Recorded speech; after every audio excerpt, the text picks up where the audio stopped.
Hello, this is Rumor, here to finally follow up with you on my first 6 months using the Ancestral Grimoire.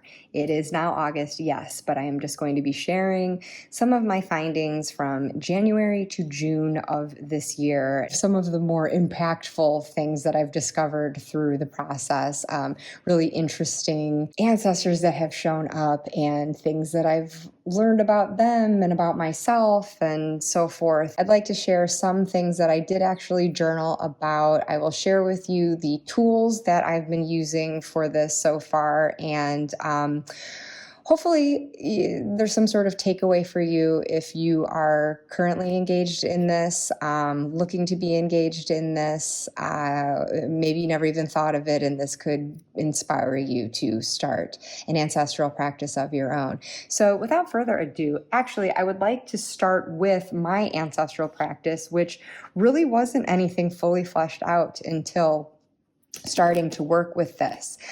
If I really think about it, I think the first time I ever attempted to connect to an ancestor through the tarot would go back to July of 2020. I was doing Beth Maiden's birthday spread, and that is Beth Maiden of Little Red Tarot, which is a fantastic indie tarot shop located here in the UK. Check it out. But the last card that Beth suggests drawing for the birthday spread is meant to be a message from an ancestor.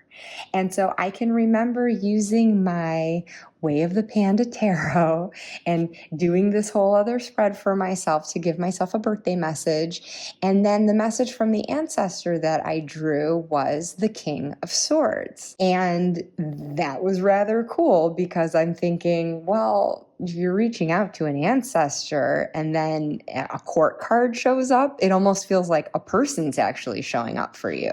So of course I speculated, is my ancestor the King of Swords? Is that a dominant characteristic of theirs, how they would characterize themselves? Or is this their message to me, how I need to characterize myself? Or is this something that we've got in common with each other? And I think ultimately my takeaway was that it was a combination of the two. So I just always had in my head that this King of Swords was my ancestor, and it stuck in my head again because I think that's the first time I ever attempted to do that type of work using the tarot. So then I was looking through an old journal of mine and saw that if that was 2020 where I drew the King of Swords, then in 2022, 2 years later, I had gotten Nancy's other book, Ancestral Tarot, on my Kindle and was starting to work with that. And I, full disclosure, did not work my way all the way through that book. I actually didn't end up doing a lot with it at the time. I must have seen something shiny and gotten distracted and went another direction for the time being. And I will find my way back to that book. In the meantime, though, I've obviously been diving into this. But anyway, my intention was to use it with my Santa Muerta tarot. And then I've got Memento Mori Advisors also listed here, which is this expansion pack for Claire Goodchild's Memento Mori Oracle, which is Lenormand style. It definitely contains the traditional Lenormand cards, but also expands beyond that to have that sort of symbolism. And you can read it Lenormand style, or really use it however you want to. But these cards specifically, this expansion was to help identify a person, whether it's like grandfather, granddaughter, niece, nephew, mom, dad, son, daughter, teacher, friend, whatever the case might be. It just offers some additional cards for that so you could lock in on a person. So I recommend this is something useful for this type of work if you're looking to get more specific about who this ancestor was, what their relation to you was. So anyways, using this in addition to the Santa Muerta Tarot in October of 2022, I did this spirit guide card draw and spread. I'm assuming as prompted by Nancy's Ancestral Tarot. And sorry, I've got this clipped here, so it's kind of covering some of this, but Starting out with a brief meditation, I called a blood ancestor forward to help me with my ancestor work by providing love, guidance, and protection, fierce protection. Fittingly, I drew the King of Swords, who looks at the ready to protect with his machete. An early thought, too, was military, perhaps. So, okay, there was that King of Swords again coming up. The next time I attempt ancestor work with a span of 2 years in between. So, okay. So again, I kind of fell off the practice, never really made it anything regular. I mean, I like to think that I regularly honor my ancestors, but I think I was still feeling out like if trying to like communicate with them or even adjacent to them, I feel like with my cards, I'm not necessarily trying to reach out to spirits and dialogue directly. I kind of maybe use my spirit guides as the go-between that can communicate these messages. I don't know. I'm weird, where it just feels like this added layer of protection. But I do just assume that like if I've got, ancestors that are benevolent of spirit coming forward to help me out, that I shouldn't be too afraid of that. So the more that I've done this, the more I've loosened up on that and begun like asking them questions directly. But I feel like maybe that was part of it, my wariness of that aspect of it, that kind of kept me from really diving into an ancestral practice until this year. And this has gotten me more comfortable with multiple things, I guess, in that respect, which I'll talk about along the way here. But King of Swords 2020 shows up in Way of the Panda, shows up for me, Santa Muerta, and in conjunction with this card, I had drawn the cousin card. So I felt, okay, this is a cousin. But in my mind, I'm thinking like, well, that doesn't necessarily mean it's like a cousin I know, like a first cousin that I know who has passed on. It could be of any generation, right? There are infinite possibilities there. But I did look for some clarification, though, in that particular reading in 2022 that helped me ascertain that it was someone on my dad's side of the family. And I did do a meditation trying to get a sense of, I don't know, like a name, some other defining trait. And I did come away with initials, but I did some preliminary research and really wasn't able to pin down exactly who it was. But anyways, for me, it just reinforced, I felt like, hey, this could be the same King of Swords that was coming through to me in that first reading. On my dad's side of the family, cousin of mine in some generation, and possibly in the military. So, before I get into the work that I kicked off in January here, let me just say what I have here are a couple of the go-to tools that I've been using for this practice so far. So probably this to a lesser extent, but I've got, speaking of the Memento Mori, I've got that oracle in here, and as you can see, this is quite thick. It is bundled with the Oracle of Oddities, also by Claire Goodchild. So I have this at hand at the ready to pull out as necessary, because I feel that the imagery of it being very much death and dying, a lot of skeletal imagery, bones, and so forth. Just like with that Santa Muerta tarot, which I love to use around the time of Samhain and All Souls. It's just, I think, a positive way of confronting death and our temporary nature in these mortal bodies, but I do believe that death is just a transition, and we're just shedding this physical form to take on another. And so being able to look at it that way, especially the liveliness of the skeletons that you see in the Santa Muerta tarot, it just really affirms for me, like, okay, these ancestors are people who have passed on. Their bones may be in the ground, but they are very much still alive in some form or another, and they are there to offer us their advice. And I keep my skull here. This is a zoisite with ruby inclusions. And there's something very grounding, but also heart-centered about this crystal for me. And this particular skull has just from the beginning called to me as something deeply ancestral. So I feel like it's been fitting to keep out with those cards. But then this, I mean, if I'm going to talk go-tos, honestly, this probably more than any other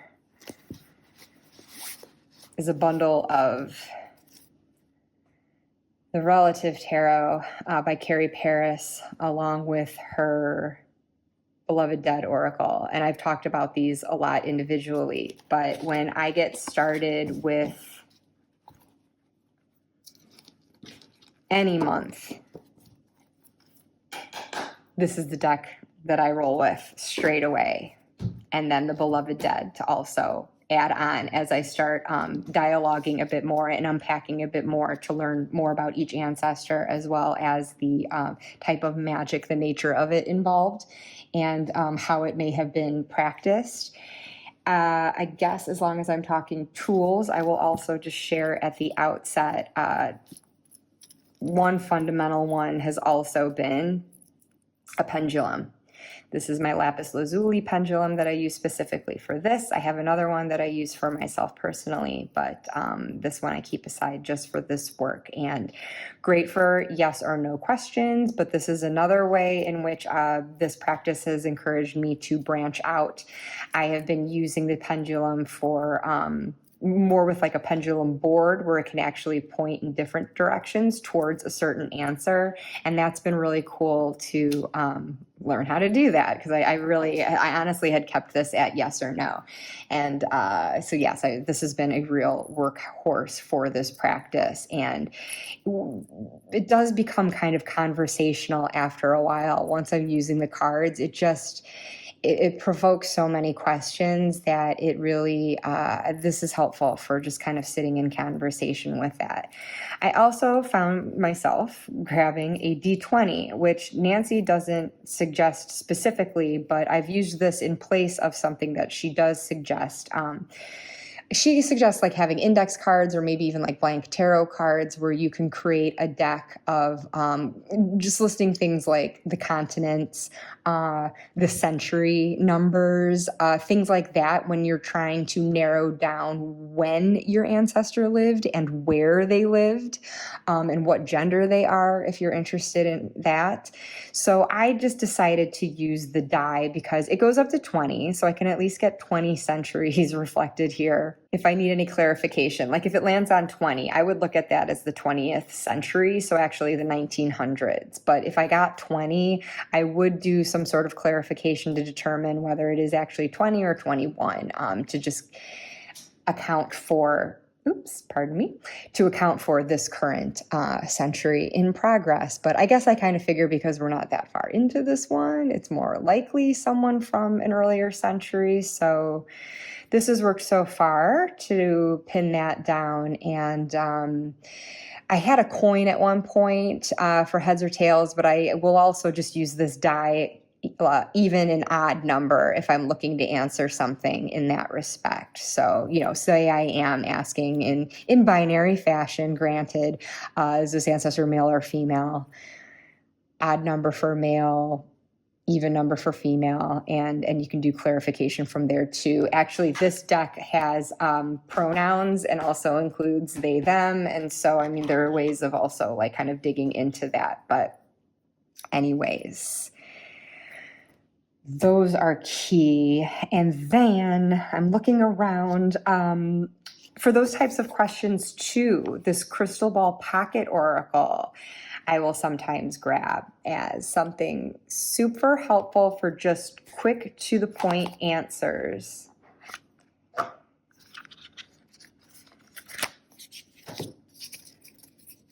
It's essentially various ways of saying yes or no, but I think it's like different degrees of it. And it could also be just advice like, now's just not the right time to ask. So it's not a yes or a no. It's just like, maybe go do your research. So like, this is the sign, get more information. You're going in the right direction. Unlikely, listen to your intuition. No, choose a new direction, not the right time, let go, no need to worry, yes, go, the time is right, reconsider. Very straightforward, right? But there is this little fold out guidebook that can give you a little bit more insight into each of those too. And if you're feeling like wavering, like, well, could I take this as a yes? You know, that might be confirmed in that guidebook. But anyway, I find this really helpful to reach for also to get that extra clarification on the cards and any pendulum work I've been doing. And underneath here, this is Kelly Fitzgerald of the Truth in Stories Nelly deck, which is when I am looking for Lenormand or Lenormand style, somewhere kind of in between the directness of something like this and the openness of something like this or this. Just that added bit of specificity that you can get from a deck like this. But those of you that are already acquainted with this deck already know it is not limited to Lenormand. Kelly has blown this up into a full 78 card tarot deck as well. That also includes, it overlaps with Lenormand as well as playing card divination. So it's so cool to have all three of those modes at your disposal if you're feeling one or the other. Or what I have been doing in bringing this into this practice, it's been a wonderful way for me to get better acquainted with this deck as well and learn how to meld all three things as I'm using it. And so it just kind of becomes this fusion that can really become whatever you want. You know, Kelly designed this with her purposes in mind, and I think she invites us to figure out how it's going to work for us. And so obviously, like, the vintage aesthetic of it, it goes wonderfully with the style of these cards and with Claire Goodchild's cards too, that just also have this like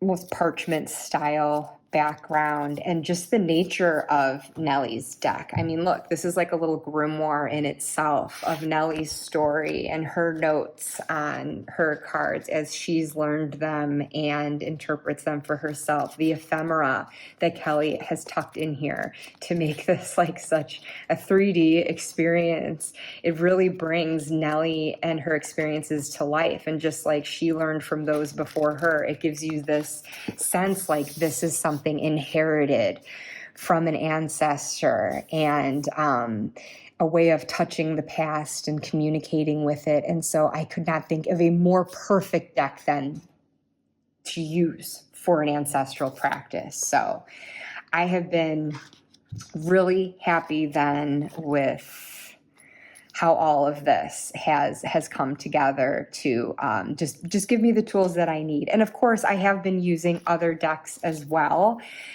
sort of maybe as the theme dictates. And sometimes Nancy will prompt you to, if she's wanting you to get more into the energy of a certain type of magic or a certain time of year, then it might feel appropriate to pull out something else. But these have definitely been like where it all begins when I'm initiating these dialogues. Well, first, like identifying who the ancestor is, learning a bit more about that person, but then going deeper. And then I will say that when it comes to doing the personal readings for myself, because Nancy offers spreads and exercises and things like daily draws that you can do to take it into your own life, into the here and now, not just from the past. Like, okay, this is a magic this ancestor can help you with. Now that you've gotten acquainted with each other, now make this about you. How does this translate into your life? How do you wield your own magic? And so for that, especially at the outset, I've kind of like branched out with it again, using other decks if it feels like it's really in keeping with a certain theme of the month. But the core ones that I will default to, unless I have another deck calling to me, are the Carte Postale and the Southern Gothic Oracle.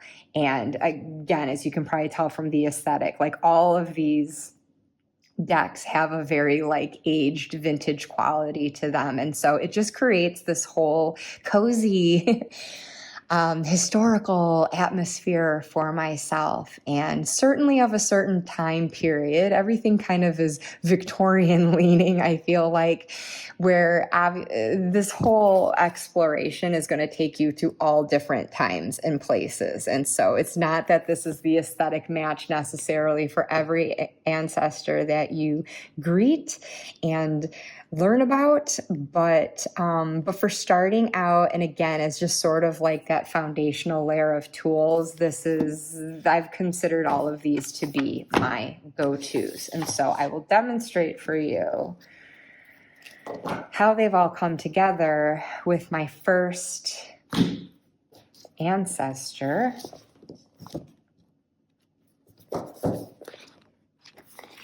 So all this introductory material in this book, just getting you acquainted with what to expect from it, how you'll be using it, what sorts of tools you'll be using, and then about, over a third of the way through, then you finally get into the months, which you can do in any order that you want to. You really don't have to start this in January, finish it in December. She encourages flexibility, whatever is calling to you. There might be a specific type of magic you just want to make a beeline to, so it's like, go for it.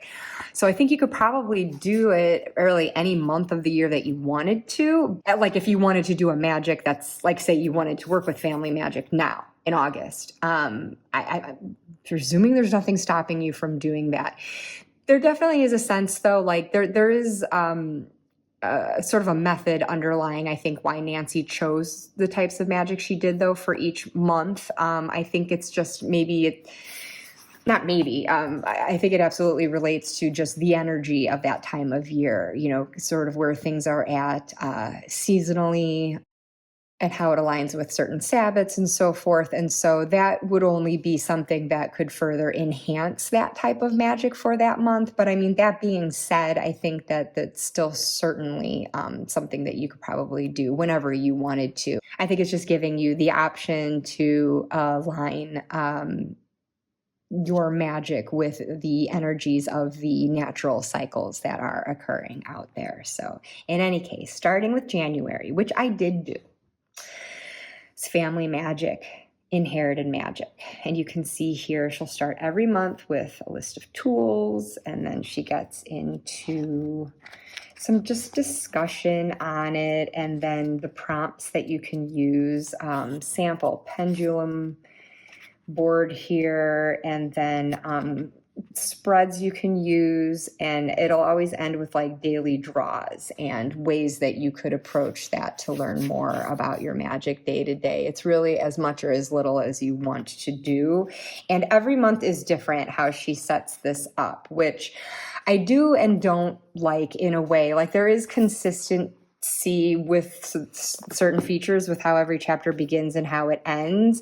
I feel like some might be a little bit more fleshed out than others. The anecdotes that she shares are helpful, although she is definitely more intuitive than I am. And so she seems to like be able to draw a card and make an immediate leap to something really specific, really concrete, which I just haven't found that ability in myself to do. So sometimes I wish there was like a little bit more scaffolding in between to be like, well, how did you get there?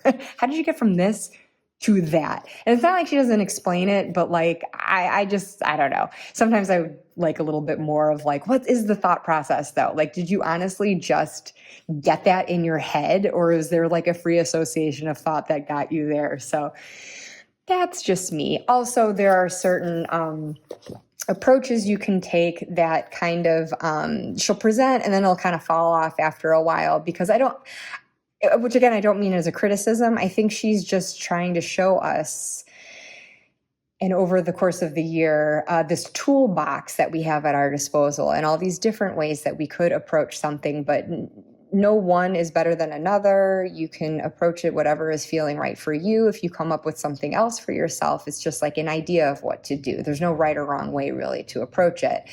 And so I guess there's like a lack of continuity where that goes sometimes, where there might be one method she encourages you to try 1 month and then that doesn't show up for the next. But it's by no means something you can't continue to do for yourself. I mean, I think as much as she's like offering these suggestions, she's encouraging us to kind of find our own way with it as well. At least that's how I've been doing it. So I feel like, like maybe structurally, maybe in terms of like the content, like if I would like to see a little bit more elaboration and flow, like that's my general critique of like the overall book itself. But like, I'm not meaning to criticize it. I think it's awesome. I think it's a great springboard to jump from. And there's probably only so much that she can share from her own personal practice because, again, it is personal. So there's kind of only so much you can say on a certain thing. And the fact that she's like sharing this with us is such a gift. So I am really grateful for that.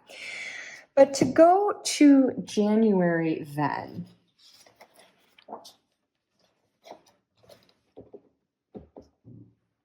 So I have shared previously my big ol' grimoire. Of course, I cannot fit this whole thing on this screen, and it's not my intention to because I've got a lot of writing in here, and if I just had this whole big thing splayed open, you hit pause, you could read it. And I don't really want to be divulging every single interpersonal thought that I've had, no offense, but I'm sure you all can understand that.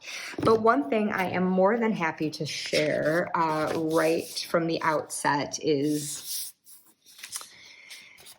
a visualization that I did. One of the introductory exercises that Nancy presents is this idea of entering the land of tarot. And she kind of drops, this is one of those things she kind of drops off on. Now and then she'll come back to it like, oh, go to the land of tarot. Or I'm like, well, why haven't I been doing that for the last 3 months? And it didn't come up. But I think it's one of those things like, okay, she shows us how to do it at the outset. It's our choice to re-enter it whenever we want to. And she says as much. So it's one of those things I kind of forget about though, but I do like it. So like the first thing was to go in the land of tarot. So I kind of did this preliminary meditation where I stepped in. She kind of guides you into this land, but then what you see is entirely up to you. And she offers it as a method of determining who your ancestor is. Not that you're going to know them by their exact identity, but like in terms of tarot, what archetype, what facet of their character they are presenting to you as. And so the January one, I entered the land of tarot to find the one who waits. So I re-entered the land of tarot to find the ancestor whose magic has been passed to me. The first to approach me near the woods was the King of Swords. Rather dark and angular and stern-looking, like a villainous Disney king. Admittedly, the cartoonishness of him gave me doubt, so I looked further. And the woman from the star, who I had encountered in my first visualization, pointed me in a direction to the right of the forest, just down the white stream, which is something else that I had pictured in this land before. So there I seemed to pass into a darker dimension, purple and gray clouds filling the sky, some lightning and a rocky terrain where stood a large, dark castle. So at any rate, this visualization goes on where I like meet a woman who I think is the Queen of Swords, who leads me into the castle. And then when I'm in there, I encounter other court cards in very bizarre ways. So I came out of the whole thing being like, okay, I just met a lot of people. So who's the ancestor for this month? And the only reason why I kept doing it to begin with was because like I did feel like the King of Swords that I saw at first just was looking kind of cartoony. So by the end of this, I wrote, at this point, though I admitted confusion over all the people I had encountered, not knowing which was the ancestor who wanted to reach out to me for this exercise. So I grabbed my relative tarot shuffled the court cards. So I've got this separated out by the majors, the minors, and the court cards. So when I shuffled the court cards, I drew, the King of Swords. Indeed, him all along. So in retrospect, I think about this visualization that I had and all those other people that I saw are perhaps other ancestors that would, over the course of the year, be coming to me, but perhaps it wasn't the time just yet. The fact that this guy is who came in the first place, yeah, that was who I was supposed to go with. So isn't that interesting? My first time seeking a message from an ancestor 4 years ago, I get the King of Swords. The next time I try reaching out for an ancestor to guide me, I get the King of Swords in 2022. And then now in 2024, as I'm looking to kick off this practice, look who we have. So this is someone I just, it's too coincidental for me to not believe it's the same person that's been trying to get through to me. And so this is probably a very close ancestral guide who's been watching over me. And for this particular practice, just continuing to get more information then on who it is, recalling, okay, it could be a cousin of sorts, but again, I'm not seeing this as someone necessarily that I would have personally known. And one thing that I did, I ended up flipping a coin because you can shuffle with reversals, because if the court comes out reversed, you can interpret that as your ancestor presenting themselves or the side of themselves in shadow. So I was like, oh, I forgot to do that. So I flipped a coin to determine whether he was presenting to me in light or in shadow. And indeed, it was in shadow. And then I rolled my D20 to determine that he's of the 19th century. So I would not have known this person in real life. From the die and pendulum, however, I determined he is male and lived in Scotland and Ireland, the latter being his origin and nationality. So preliminary thoughts here were, where magic goes, I see the power of mind over matter, yet also a cosmic influence. The stars, did intellect or ambition obscure this man's view of the stars, the divine alignment and journey to follow? Does it obscure mine? And I think I was getting that from these stars up here. And then I also noticed these medals too, which also gave me this sense of military, just like that Santa Muerta King of Swords did 2 years ago. So that ended up being something I tucked away in my mind and seemed reinforced through later conversation. But at this preliminary stage, how it basically goes is determining the court card that represents this ancestor, whether through the deck of choice or going into the land of tarot. And in my case, I did both and I got the same result, which I just think is cool as hell. So then how it usually plays out, Nancy might suggest alternative approaches to this, but more often than not, I will draw from the relative tarot to get my court, but then she'll prompt for a major arcana card to sort of get that greater nature of this person's magic and how they used it. And so I pull the devil for this guy and I'm like, oh, great. That's just fantastic. So I was in my notes here saying, was this person literally a Satanist? I feel this magic was harnessed to harm others, whether this was intended or not. So I don't think this guy's evil. I think just maybe with the best of intentions, maybe things weren't in others' best interests. So then I specifically wrote that I see cursing and binding, a restrictive, vindictive influence. And when I asked for more information on this magic, I drew from my minors pile the Five of Wands. Okay. So in this card, I wrote that I see chaos and conflict, chaos magic, or at least something to cut out the competition. This feels rather ruthless. So to dialogue on this a bit more, I actually ended up drawing from the carte postale.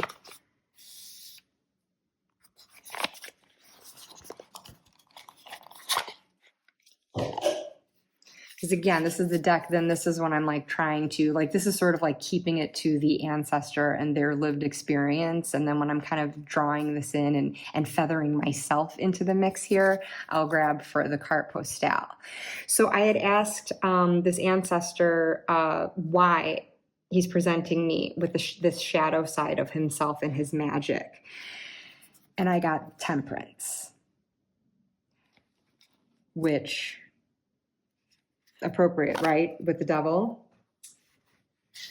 Because when I saw this devil card, I did wonder if this could have to do with an Irish, being from Ireland, if it could have to do with an Irish penchant for drinking, at least in my family. I'm not going to throw that shade on all of the Irish, but like,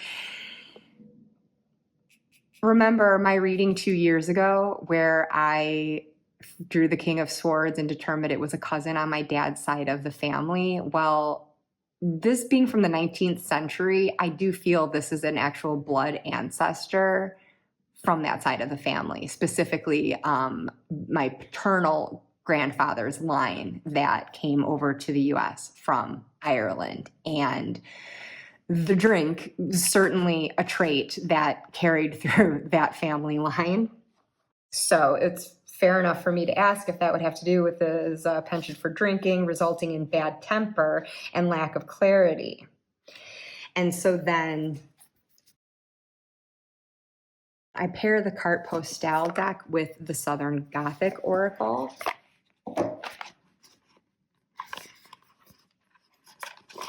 Because they're gorgeous together. And so to supplement Temperance here, I got the dog. Try to adjust here so you can see.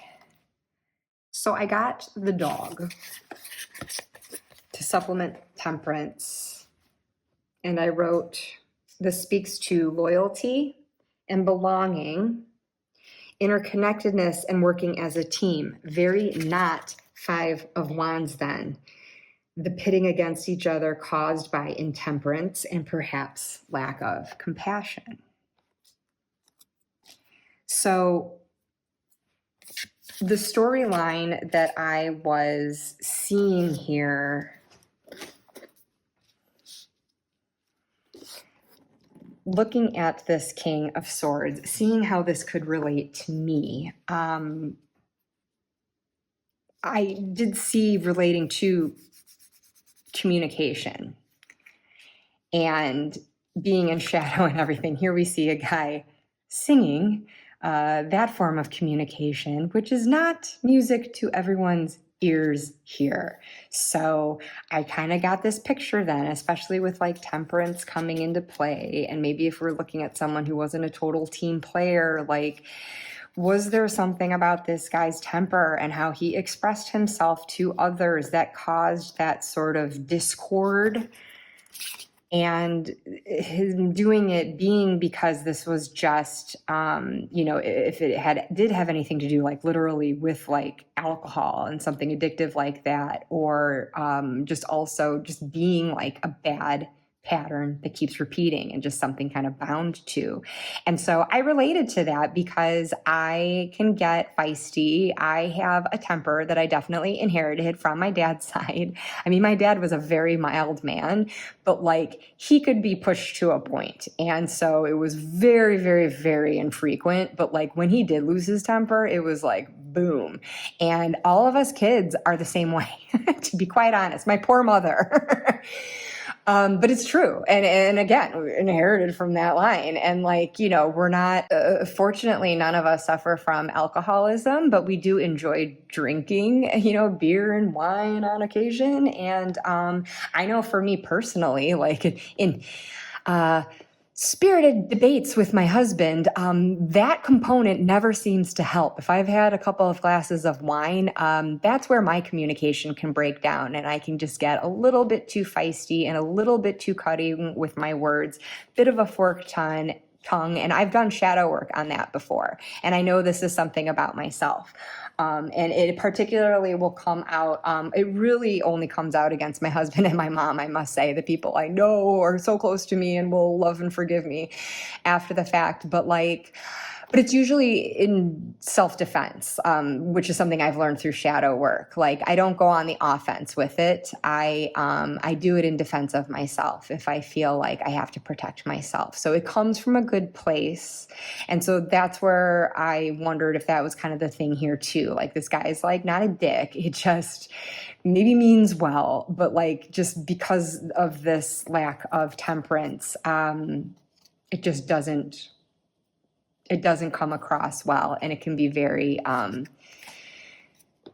just not constructive. And so in any case, was getting that message from these early cards straight away, and just seeing it as a way of like finding that temperance, being the means of finding the harmony there. And so then, that this might have something to do with the power of my words and the way that I communicate myself. And so there's, of course, other readings that I did for this. And what I found really interesting was that each month, once I have locked in on a century and a nation, if I'm able to, I do some research, just very cursory research, but just kind of find out like what the general climate was at the time, and maybe with like a specific topic in mind too, like magic, what sorts of like folklore or magical practices might have been at the time. And so I was looking for that and uncovered this article that talked about cursing in Ireland, and how cursing with words, with certain incantations, and probably just cursing in general, was huge, but started to die out as we went into the 20th century. And so like as of the 19th century, this would still be something like in full force. And so I feel like this was an ancestor that probably didn't think of it as magic, but it did end up being like an energetic power at his disposal, and unfortunately one that he may have misused in that sense. And so I actually used the word cursing, didn't I, in my journal when I drew this card, and I was wondering if like that was something that he did. And so finding this research come up pretty readily, it really confirmed for me that might have been a thing. Like if someone owed someone money, or if someone was like stealing someone else's land, and you'd be like, hey, you raised the curse against your family and your kin and whatever. And whether there were specific words that they would use, or it could just be like the force of what someone's saying in the moment. There is so much power to that, right? So anyways, I found that like being a very fascinating reinforcement, actually coming from internet research to verify things that I was just finding for myself and speculating through the cards. So then I've also got the Beloved Dead Oracle here too, which is one that just loves to present me with flyers when I'm shuffling, which really makes me feel like someone's communicating to me through the deck, or it's not even going to leave it in my control to like cut the deck and draw a card for myself. It's like, no, here, I'm handing it to you. But it doesn't happen every time, but it does happen eerily frequently with this one, as it did in this case when I was looking for just, some elaboration here. As I was shuffling to learn a bit more about all of this, Act of Love card for self-preservation flew out. And according to the guidebook, it's recommended that when you get an Act of Love card, to kind of use that as your template for drawing another card to be looked at through that context. And so then I got competition. Again, this was another word that specifically came up in my journal entry. in terms of like the Five of Wands, and then that loyalty and sense of belonging of the dog that kind of tempers the energy that I see in this card. So here we have the competition, and again, it's coming in the context though of self-preservation. So just in talking about this with you, I have mentioned how for me, that shadow side of myself, my communication comes out in self-defense. And that's when I'll get more combative. Otherwise, I'm very non-confrontational. I am not going to give anyone any trouble unless I feel like I'm threatened and they're coming on the offense against me and are unjustified in doing so. I should clarify, it's especially when I think I did not deserve it. This was unprovoked. I will be like, what the hell? And I'll kind of like raise my tail and rear up on that. And so, that's how I learned how to temper myself, with my own temper. And if I am sitting with a glass of wine, say, then just kind of making sure to not like get into discussions that could lead to something like that, because I know how like that, the influence that can have on my temperament. It's generally probably not going to end well. So I definitely took all of this to heart and thought like, this is great. This is fantastic. So anyways, there's more like work and journaling that was happening here.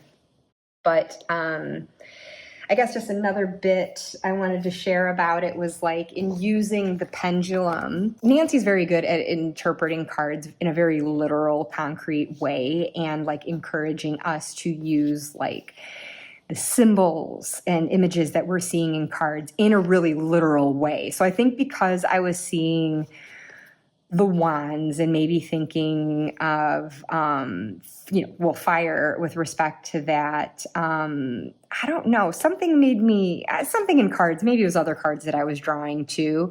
I was thinking like, okay, is my inherited magic a way of using it related to candle magic, scrying, crystals, or words? I was definitely leaning towards that, but like interested if these other things could be part of it, just because there were things showing up in other cards that kind of cued me that could be a possibility. And yes, that is where the pendulum, holding it so it's hanging over here, it went to words. So then to get more specific with that, I had like, well, is that like with intention setting, like the intentions that I specifically articulate? Is it with my writing? Is it with my speaking? And, the anecdotes I've been speaking to were like verbal, but like I am a writer. And I felt like the pendulum was between these two, because I think it does very much relate to both. I feel like I'm in shadow, like my ancestor with speaking, but then writing is in the light. Like writing is the positive way that I can express myself. I also through speaking too, for sure. But I feel like at this time, this ancestor was coming across at a time when I am trying to reignite my writing career. And I think it was to help reinforce that, like, remind me like there is power in my words, and this is a powerful way that I can use my magic. And so I loved that. And this could also be helpful for tempering the speaking, like in those moments, like, well, maybe instead of like snapping back about something, I should just like, if I've got a grievance with someone, just put it in writing, have that ability to like sit on it, look back at it, revise it, kind of get some of the heated tone out, because otherwise if I go in something hot, I know with my husband, he's not listening. So these people plugging their ears, like the message is not going to come across. Even if I'm not being mean, like I'm actually like, I might be saying the right words, but I might be saying them in the wrong way. And my husband, he's not having it. He might pretend he's listening, but no, I can tell when he's just like shut down. So not just in what I'm saying, but how I'm saying it. And so I feel like writing could be like a good temperate way of conveying that too. So anyways, that was just really, really cool way that this was developing. And so there's so much more I could share on that month. I mean, I really like did a lot of like dialoguing and readings, but what I thought was interesting, well, first of all,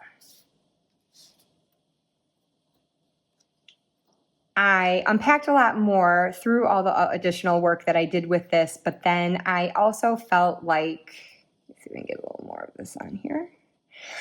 But this was the ultimate takeaway. I felt like the whole month, everything that I was revealing was ultimately getting down to this. And like, you know, my magic being my words, the power of them, and being very careful how I wield them, because I feel that in life, this ancestor didn't feel that he was his best self in that respect. So also, oh yeah, I almost forgot about this. Sorry. This was a card that had come up in relation to my ancestor, along with the Chariot card in this deck, which had horses. And that motif kept coming up. And so with the pendulum, I was asking this ancestor, well, first of all, like, was he in the military? Yeah, he was. And did he ride a horse? Yeah, he did. And did he love horses? And so I just kind of like learned this about him. And I think that this was also meant to be, for me, oh, this was fascinating, actually. Where's the guidebook? I'm sorry that I can't remember the context in which I had told that, but I mean, it was definitely with regard to this month's work with this ancestor. But hanging a horseshoe over the door is a way of inviting good luck through the passageway and banishing bad luck from entering, kind of a Southern feng shui, if you will, because again, this is the Southern Gothic oracle. But it says horseshoes have been used as good luck charms for centuries in Europe. Many Southerners trace their ancestry to Ireland, where these stories originated and were brought to the New World. So isn't that neat? So here's like Southern tradition, but flat out saying, but it came from Ireland. And so that this was something then that I was researching as well, as far as like, you know, just that magic of that land. And so anyways, it was for protection. And that earlier reading that I did with the King of Swords was like, you know, an ancestor that I'm calling on, you know, to myself for protection. And then, and just all my takeaway from this of just being how like, you know, I this use of words in protection of self, and how to kind of like, you know, how to use that more constructively and so forth. And so just that essence of protection kept recurring. But then I also just, when it came up again, learned that this guy liked horses. So getting to what I was originally going to say, it got to this point where I started creating like practices of my own within this practice, and not just purely following what Nancy was suggesting. And actually, very early on, I think I started with the picking and choosing. I don't do too much with the daily draws that she presents at the end. I definitely don't draw daily. Maybe every now and then if I'm thinking of it, but like I have been approaching it as like a take or leave kind of thing. What resonates with me, I run with, and what doesn't, I might just leave behind. So something that I created for myself, though, was this is a little cup that I use for charm casting. I'll pour my charms in and mix them up in here. But right now, it is serving as a receptacle for charms that I have been choosing for my ancestors, starting with my King of Swords. And based on this, and just knowing horses were important to him and that he's here to protect me. So I found this little horseshoe that I had in my charm set. And now every month I will choose one that seems to be a prevailing symbol for that ancestor for the month. And then at the end of that month, I will pop it into here so that, you know, over the course of the year, or at the end of the year especially, I will, I don't know, just kind of look back through that and honor them in some way maybe I haven't even thought of yet. But that ties into the end of month ritual I've created for myself, because first of all, after you get through this preliminary stuff with the ancestor, then a lot of the work that you're doing does become more about yourself. So by the end, I just want to make sure that I bring everything back around to this ancestor, and especially for one that presents in shadow, which my heart goes out to that. Like, they're being vulnerable, admitting that to me. Like, I had this power at my disposal and I misused it, and I'm going to fess that up to you. And I know that they've gone on to another place to learn from that. Maybe they're in another life now where they are continuing to learn from that. But anyway, it elicited some compassion from me, and it made me want to kind of offer them something back as a thank you for reaching out, whether they're doing so, admitting an uncomfortable truth about themselves, or tooting their own horn, like thinking, hey, I'm great. Either way, just to offer something back. So I found myself just instinctively grabbing my Botanical Inspirations Oracle and wanting to offer a flower out of gratitude and love. So that's something that I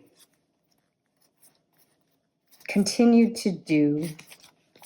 And then in addition to giving them the flower, which has always been interesting, like it has like thematically tied in with whatever we were working with that month, I had this deck in my purgatory and was really A-okay with just giving it away because I just found I wasn't using it very much. But it also leapt to mind instinctively, and starting with this guy, because I just got that sense of ancestral healing, and other readings kind of pointed me in that direction, that this is not only something I can work on for myself, but to heal that family line of it. And I thought this Alana Fairchild deck is actually quite lovely.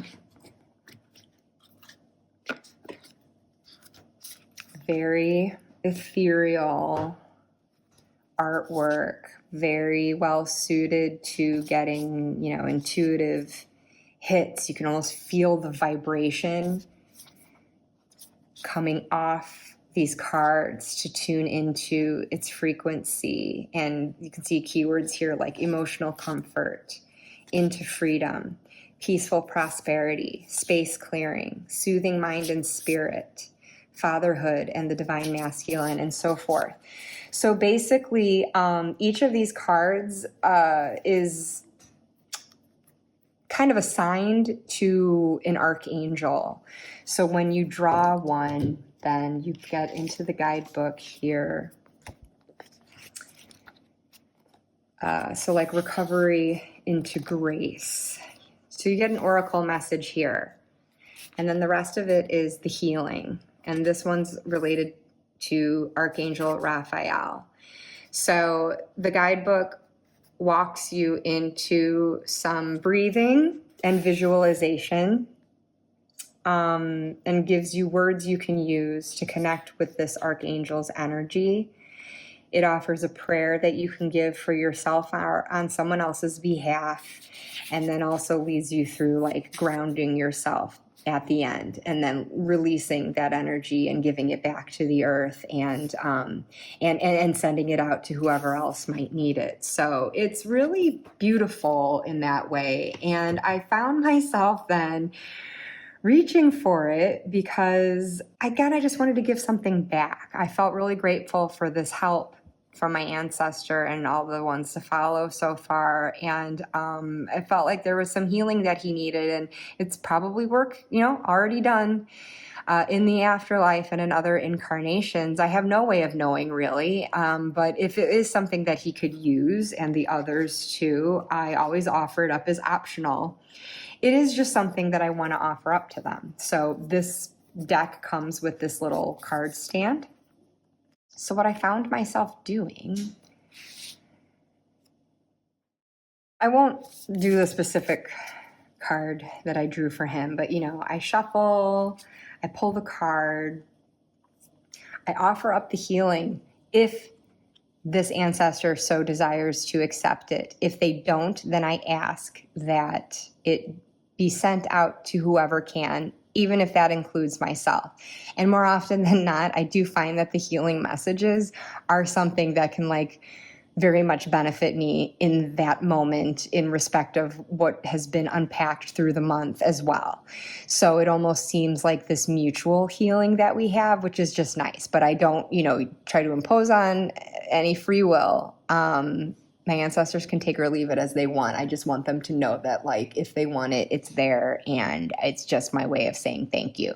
So it's like I'll draw one of these cards and then do the healing, and I will kind of face my ancestor into it and leave the charm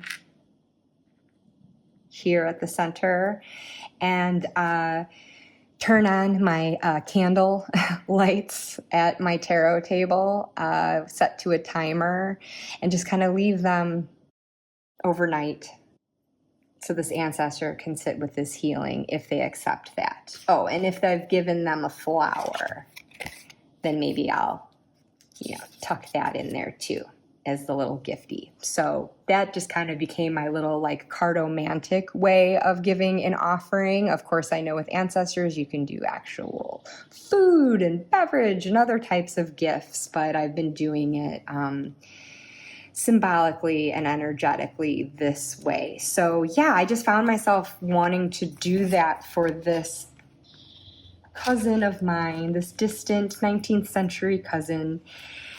And I have kept it up ever since. And while I'm talking about this deck, what I did also do with this ancestor, and I totally forgot to grab these decks, and I don't feel like running up the stairs for them now. I'm at my kitchen table, by the way. I don't think I said that. I just felt like it today.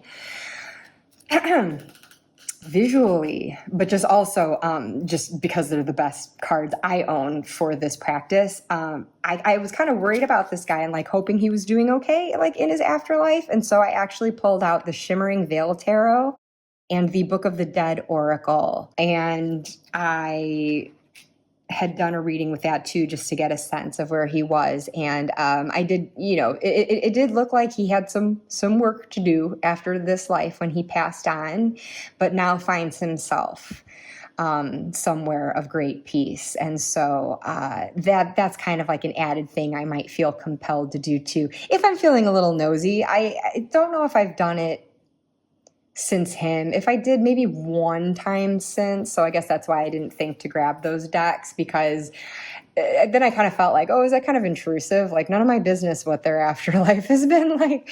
But anyways, I'm just bringing it up because it's like, hey, if that's something that would interest you too, like that is something that I do think of from time to time that like maybe I could do if I'm really feeling curious. But for the most part, I just kind of leave that to them, offer up the healing if they want it. And then that's how I will close out that month. And so then, after they've sat with that, then I just put their charm in here and shuffle their cards away and start with the new month. So it's my intention here to not get as long-winded with all of the other ancestors. I have not pulled their cards as I have with this guy. I might end up hunting for them if it seems the visual will be helpful, but otherwise, that's a good representation of how it's gone for me month by month. But then that being said, every month has also been so different in its own ways too, because the ancestors and what they have to teach me has been so different. And the themes that Nancy has for each month vary. And so it's just been, it's been a trip. I have really, really enjoyed it. And again, I like the space that it's kind of encouraged me to create, to make it my own thing too, and come up with some of my own traditions. So another one that I did, starting with this guy, the initial idea wasn't mine. It is in Nancy's January chapter.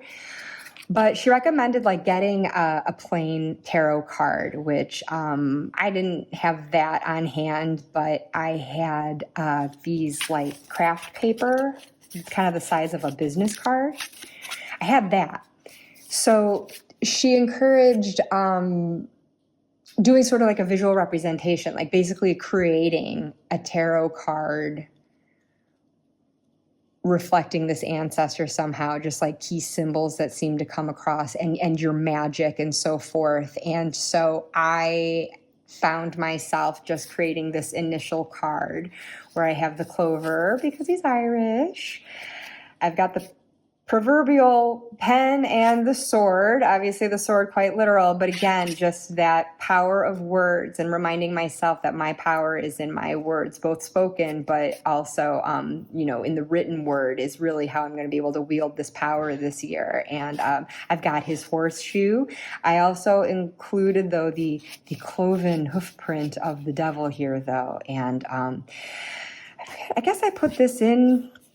Maybe I drew a justice card at some point, or maybe I was just feeling it in that sense of like, I feel like it's come up in a sense of like karmic wounds that I've tied in with ancestral wounds, and maybe also just showing that temperance, that sense of balance, but also that sense of justice and like being fair in my wording, but also giving me that sense of like, again, if I'm thinking of something kind of cycling around like a karmic or an ancestral wound, that healing that can happen there. So that ended up being a very multi-layered symbol. So anyway, yeah, I'm not an artist. It's just like a little visual representation for myself. But then I ended up I found myself labeling it. I labeled this Queen of Words. So like this is the court card representing me here. I am the Queen of Words was my takeaway. So I ended up loving doing this so much, for as silly as it probably looks, that I have continued to do it each month since. So I'm going to have a little collection of 12 tarot cards here. Because eventually these charms, I'm going to be tossing them back into the general population of my collection, but I'll always have like the symbolism here. And it just becomes a very nice, again, as my ancestor is sitting with their healing that I've given them, this is my chance to just sort of like look back on the month and kind of, process it, digest it, and like take out those key symbols and feelings and everything that are going to help me remember it going forward. So I just wanted to share that too. It was Nancy's idea in the first place. It was my idea to just continue to do that for every ancestor because I thought it was really cool. But thank you, my ancestor. I feel like he continues to show up for me when the King of Swords comes up in other readings, even with other decks. So that's been great.